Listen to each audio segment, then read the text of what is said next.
So you survived the storm okay? Yeah, just about. It was pretty hairy here, to be honest. I You know, heard Mike, Tycoon got it a lot rougher than we did over here on the and west we side of Hong we Kong. seemed to get it earlier as well. It's definitely was coming Okay. this way, and we got the brunt of it first. Yeah. And my hat where my house is, it was just getting beaten. It was just rattling like nonstop Yeah. and whistling between the windows and stuff. And I was Yeah. just like, okay. Yeah. But yeah, made it through the night. Yeah, it wasn't as bad as Maggot in 2018. It was I That was mean, brutal. Yeah. yeah, I mean it got bad. I wouldn't have wanted to go outside. It was rattling around pretty good out there, but it wasn't the same level of crazy as No. we got that one time.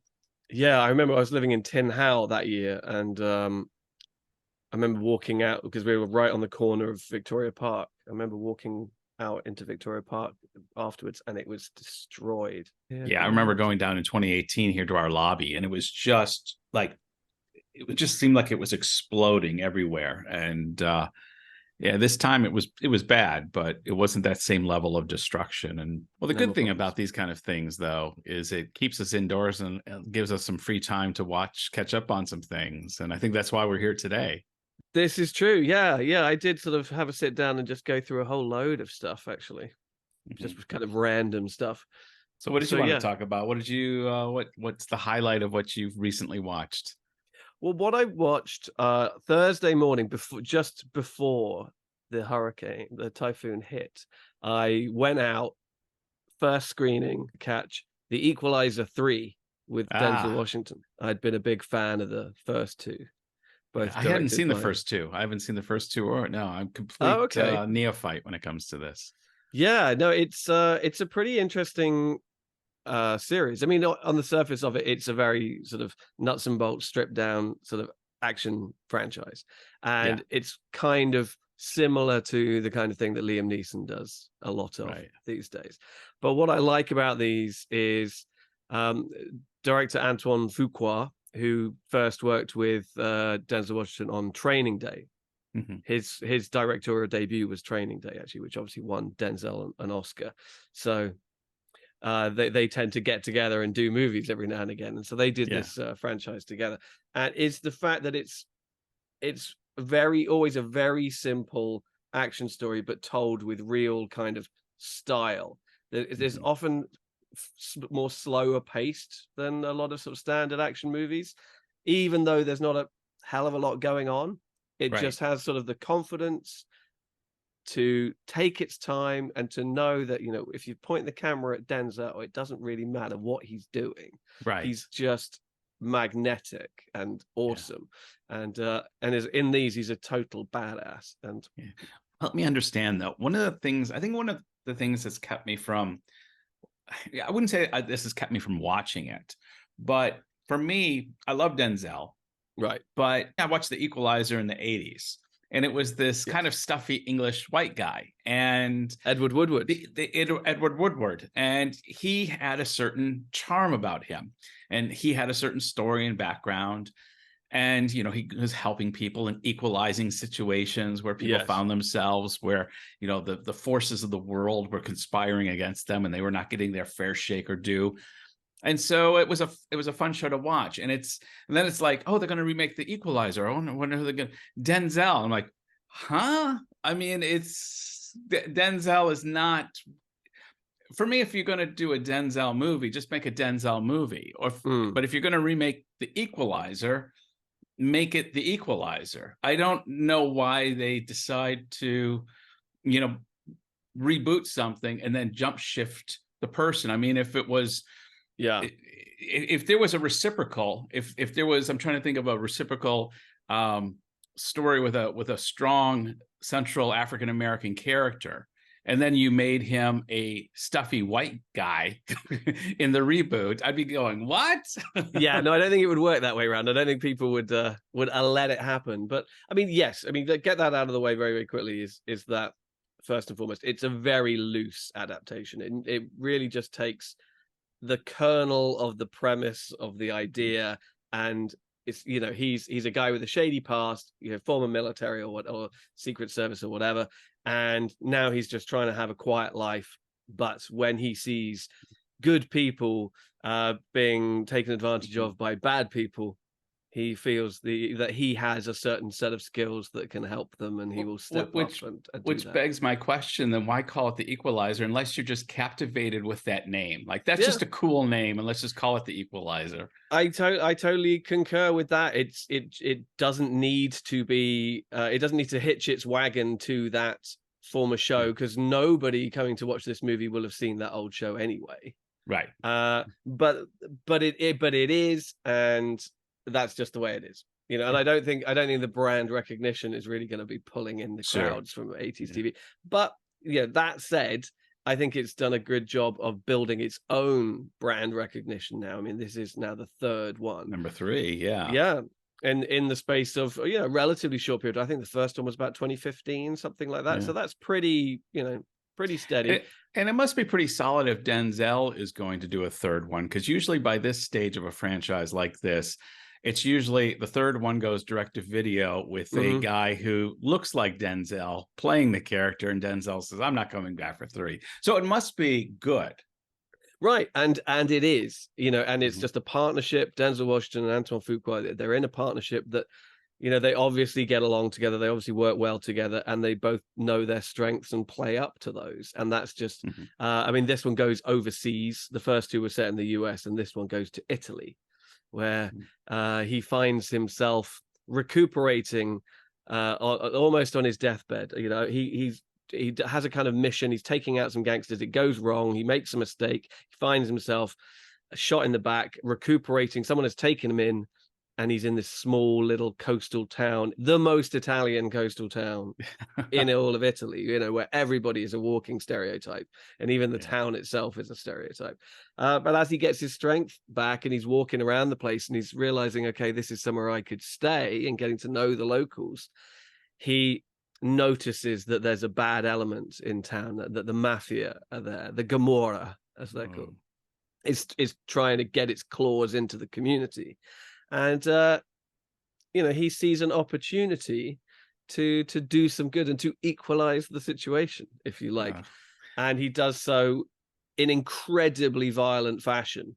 One of the things that I really appreciate about this film is it doesn't hold back. It's mhm. incredibly violent, and a lot of it is him using, whatever tools are at his disposal to take out, an Yeah. endless stream of goons. But it's very, aesthetically pleasingly juxtaposes this beautiful setting with just bone crunching violence, and you're like, okay, yeah, well, if you're gonna get messy, why not do it somewhere pretty? and Yeah. uh and that's It, that, and there's not much else to it, really. it sounds a little like Man on Fire, the movie he starred in about 20 Yes, years ago, it's where it funny was you say just that. violently brutal, where he plays this mild-mannered guy that you think is not going to be at this level of brutality, and yet Mm. when it's called upon of him, man, he goes to 11. It's funny you should say that, because this film actually reunites him with his co-star from Man on Fire, Dakota Fanning, who Oh, obviously okay. back then was like the little girl that he was Right. the In charge of bodyguard. Yeah, protecting. Yeah. Yeah. yeah, he was the bodyguard of, and then she gets kidnapped, and then he believes that she's died, and he just wipes out the Mexican cartel or whatever it was. Yeah. Um, Now that was also a remake of an old Scott Glenn movie that I've actually never seen, from the 80s, Oh, called Man on Fire, and I keep meaning to dig it out and watch it, but I never have. I'd like to watch that. I'm a Yeah. Scott Glenn fan. He's a very underrated actor. Oh yeah, no, Always. I would go along with that, actually. Yeah. Yeah. Yeah. I've always enjoyed him in just about anything he's been in. Going all the way back to The Right Stuff. Oh, for sure. Yeah. Yeah. Yeah. Yeah, I think he first popped up on my radar probably in Silence of the Lambs, and he was an already pretty old guy by that stage. And then Yeah. you kind of like look back. There was a film called Yeah. is it called The Challenge? Which No, is The Keep. He played in The Keep. right. He played there's a 1980s film with the I can't pronounce the guy's name, Jorgen Prochnow, from the Jürgen original. Prochnow. Yeah, Yes, the thank you, from captain from Das 1984's Boot. Dune and from Das Boot. Yeah, and Um, Beverly Hills Cop 2. Yeah. yes, he was in a cult classic called The Keep, Yeah, and it's it a just has notoriously hard to find Michael Mann movie, yes, which I've never seen, sadly. because it's has a hard very to find. distinctly 80s soundtrack. Picture a horror film with Nazis and a very distinct synthesizer that just Is it Tangerine immediately. Dream or Giorgio Moroder or Yes. something like that? Yes, it's one of those that it's a very unique soundtrack. But Scott Glenn was also in Hunt for Red October, played the sub commander that goes toe to toe with Sean Connery.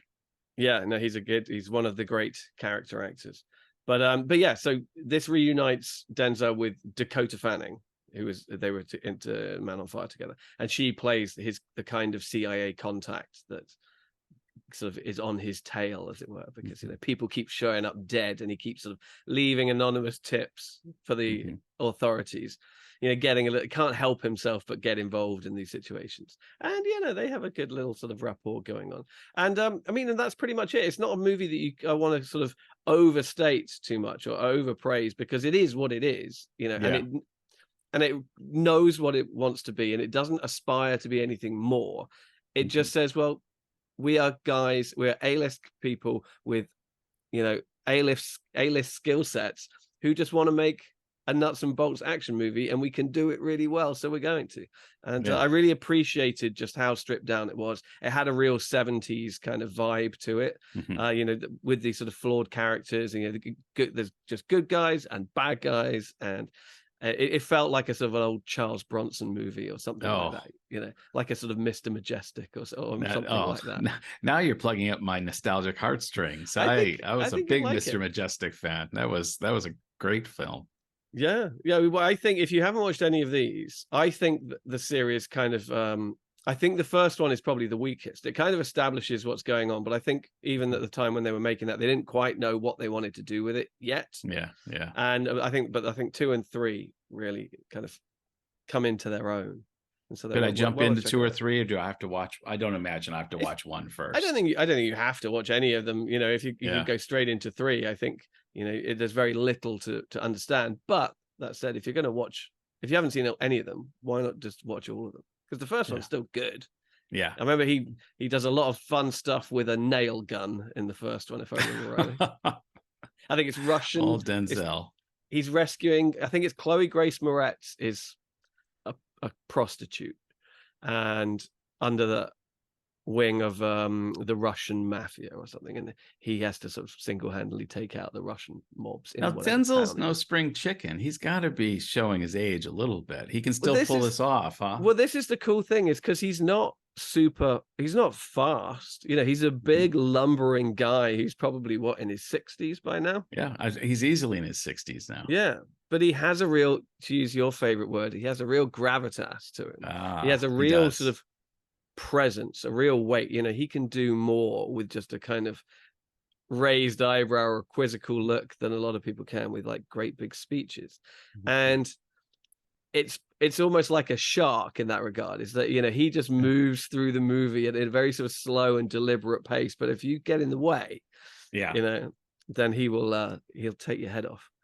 That's great. I have to check it out. I'll check it. I'm a Denzel fan, of course, and that sounds like a watcher. Well, if I remember rightly, Equalizer 2 was the first sequel he ever made to any of his movies, and I think obviously Equalizer 3 is the first threequel he's ever made. So he obviously thinks a lot of it, if he was willing to go down that road when he's never been down it before. So, or he's got grandchildren coming; they got to go through college, and Well, yeah, he might have that. I mean, but his son's doing all right. J.D. Washington, isn't he? So John David Washington. Oh, yeah, indeed, of course. Yeah, no, I was just joking about that. Well, sure. He's well, for me, I was pinned down and watched Silo. I don't know if you've caught Silo on Apple Plus, but it had been recommended to me by a couple colleagues. And if I'm honest, I had scrolled through that about 15 times. I thought, oh, sci-fi. I like Rebecca Ferguson. Do I like her enough to watch a 10-episode show with hers as the lead? I had my doubts until a couple of people recommended it. And I'm so glad I watched it. It was fantastic. In fact, I got my wife to jump in on it with me too, and she really enjoyed it. We rode out the storm watching Silo. Okay. And the premise is it's dystopian, it's post-apocalyptic, but there's a real fog of war. They have no idea of their history. Basically, these people are living in an underground silo. It's got like about 144 floors. There's engineering and everything that's keeping everything alive, and the burners are in the basement. Of course, the nice folk are up top. The higher up you get, there's the sheriff. They have a whole political system. There's a mayor. Things in the first couple episodes, things seem normal as they could be for being living in a concrete jungle, in a bunker. Yeah. But slowly things are not as they seem. And Okay. What's interesting is the characters that they introduce at the beginning are not the characters that kind of take you through the whole whole narrative. So they kind of do a change, and I don't know if we want to, how much spoilers we want to go in on this. Okay. Well, hold off on the spoilers for the simple reason that I was recommended, or I have been recommended, the books upon which the series is based over and over and over and over again. One of my best mates is a very avid reader, and the first book, I think there's a trilogy, and I think the first book is called Wool. And okay. he was like, you got to read this over and over. And I never got around to it. And then the show came out and he was like, how's the show? How's the show? And I started watching it. I think I just watched the first episode, and it was late and it was a little bit slow. And I was just kind of like, I'll come back to that, at some point. Yeah. And then I haven't, as is so often the case. It is a slow burn, especially in the middle. In fact, the pacing is a little off on 10 episodes. They probably could have made this 8 episodes, but once it decides to feed you the information, because it does have a mystery that is unraveled during the course of this. Okay. And there's enough meat on the bones to keep you there. And I would say not only Rebecca Ferguson, but Tim Robbins plays a fantastic mayor. I just love, Tim Robbins might not have an extremely wide range of acting ability, but what he does really well. And so he's playing Andy Dufresne. I mean, he's not the same character, but it's interesting how he can deliver. Andy Dufresne. Dufresne. What did I say? Dupree? Dupree. I think. Dupree. Yeah. Dufresne. Andy Dufresne. That cool, calm, centered, grounded, very calm voice that seems to put everybody at ease. It's just, he does that so well. And you know who else is in this that I really like is Will Patton. Actor Will Patton's he's in great. This. Yeah. And he's great in this. I because he's under a beard, and I'm thinking, who is this? I know this guy. And I look, oh, that's Will Patton. And so they got a real strong, there's a few other characters that I recognize. I didn't know their names off the top of my head, but they definitely flesh out a well-rounded story. There's a wonderful twist at the end. I know a twist is coming, and I'm trying to guess what the twist is. There's something that this is building to at a crescendo. And I can honestly say, I won't say that I didn't completely not see it coming, but it was like, oh, okay, they're going that way. All right. Okay. And so, and it makes you go, okay, when's season 2 coming out? Because they give you enough of they fed you enough over 12 episodes, but then they tease you with what the next course is going to be. And so I can really recommend it. I enjoyed it. If you can deal with, it's not a ton of action. Occasionally there's spurts of it. This is a very character driven, lots of dialogue. There's a lot of slow burn. But it is a mystery that unravels. And if you are up for a good mystery, then Silo is something to consider in a post-apocalyptic sci-fi environment. Right. Okay, well, that's good. That might have swayed me, because, as you know, I'm not a big fan of TV sci-fi. I don't know why, but I have a real problem for sticking with it. But knowing that there's a good mystery in the story, it might be enough to get me to go back and try it again. Because there's that one, and then there's also Foundation is the other one that I need to keep going with, because I've read that one. I've read the books, or at least the first couple.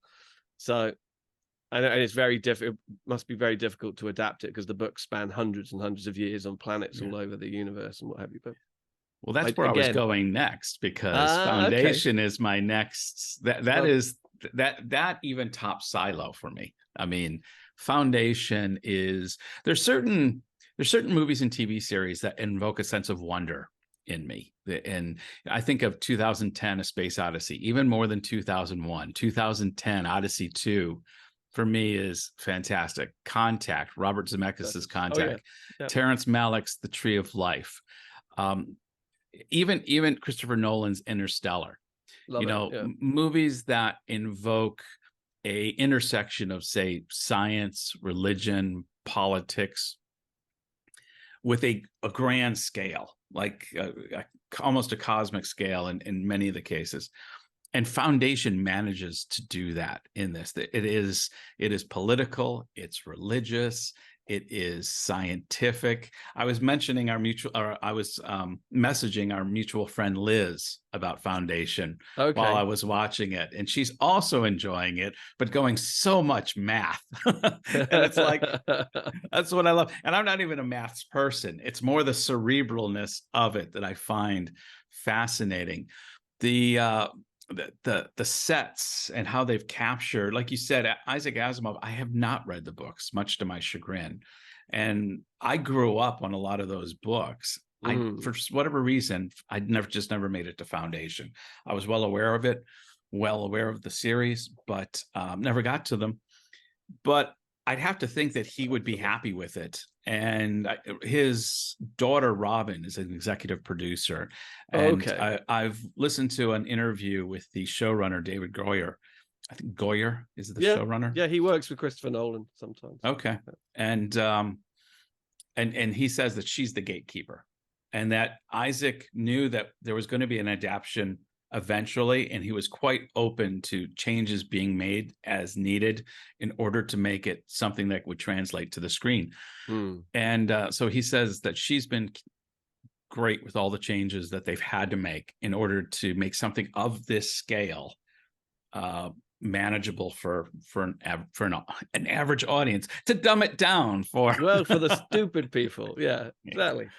Yeah, okay, so that's the other one that's kind of like taunting me from the wings, if you like. I mean, when it first came out, I watched the first couple of episodes just so I could, have an opinion on it and review it on the radio or whatever it was.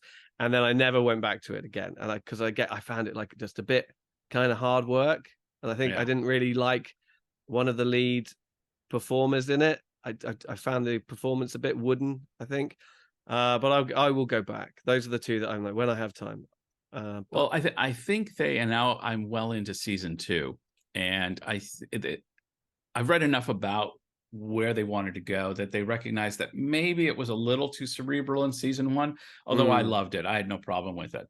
But they are kind of tacking slightly, so they don't lose anybody that did enjoy that cerebral wonder.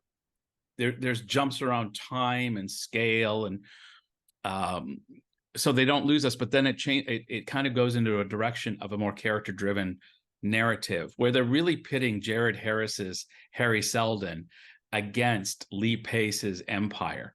And one of the changes they made that really, I think, is really fun, and there's so many great things they've been able to do with it over the course of even just the first 2 seasons, is the Empire is run by Empire, who is the genetic clone of the original, like 30 generations back. But there's always 3 of them at any given point. There's Dawn, who is from birth to 30 years, and he's kind of like the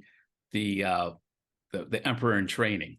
And then they've got Day. You got Dawn, you got Day, and he's the prime. He's the one who has the main power. And then you've got Dusk, who a day's from 30 to 60, and then Dusk is 60 to 90. And Dusk operates as the institutional memory, the consultant. He's been around long enough, and they rule together singularly as one, and they are brutal.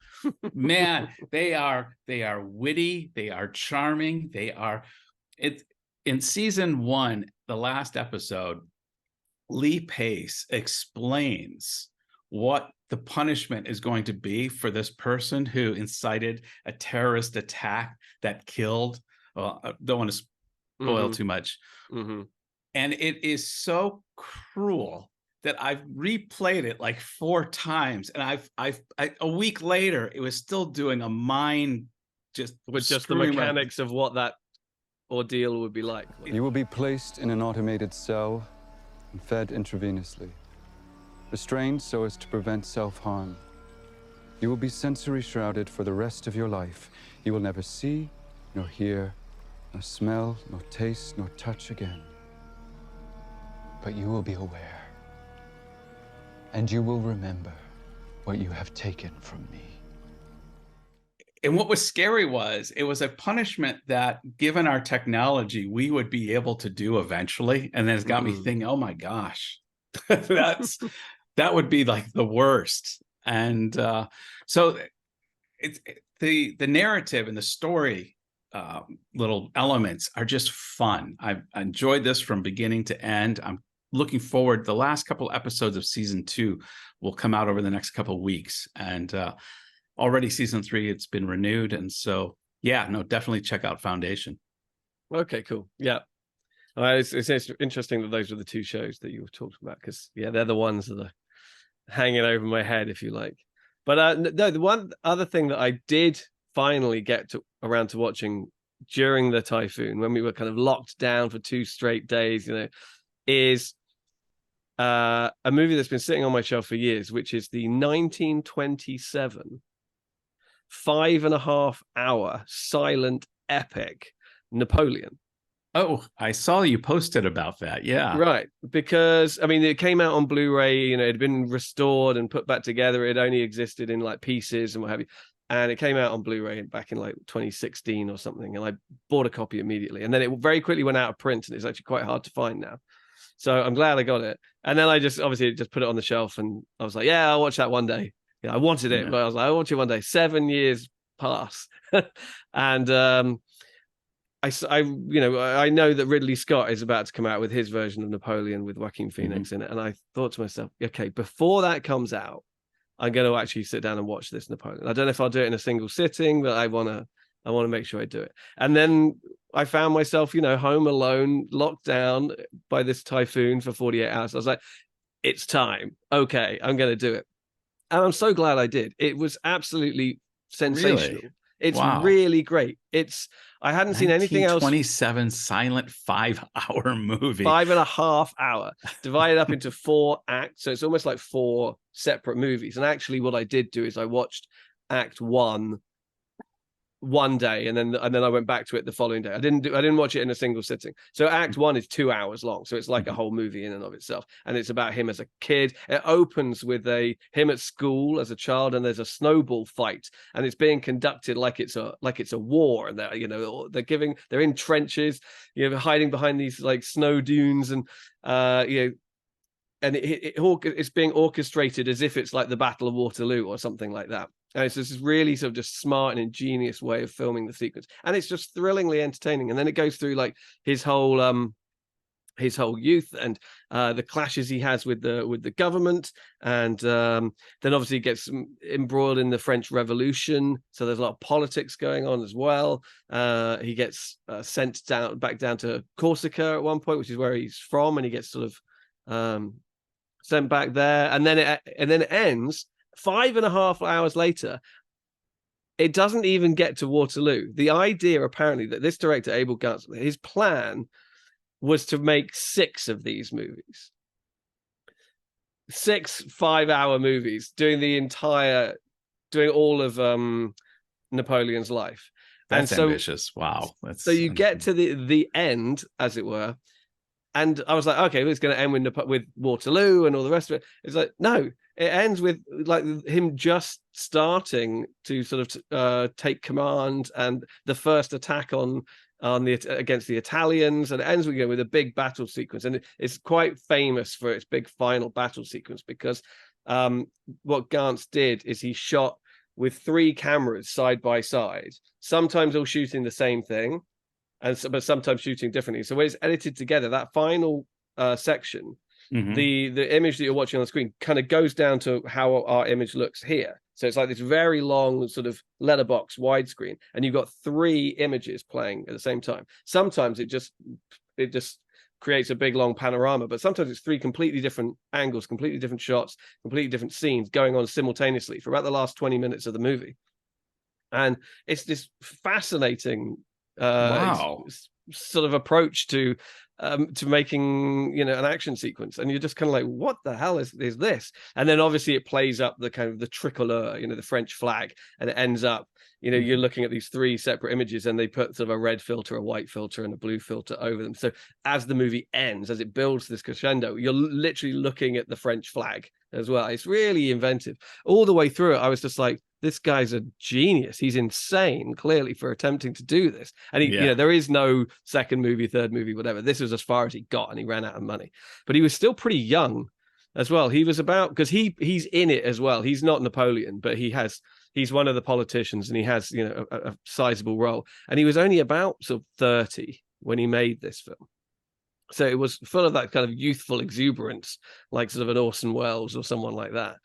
But you're watching it, and you're like, and there are so many techniques in it, so many sort of technical aspects to the film that were brand new. He's like, you've got multiple images, like one over the top of each other, moving cameras around. A lot of silent movies, the camera was too big and too heavy. So a lot of like really sort of intricate camera movements and all the rest of it. I was thrilled by it. It's long, and obviously it's a commitment.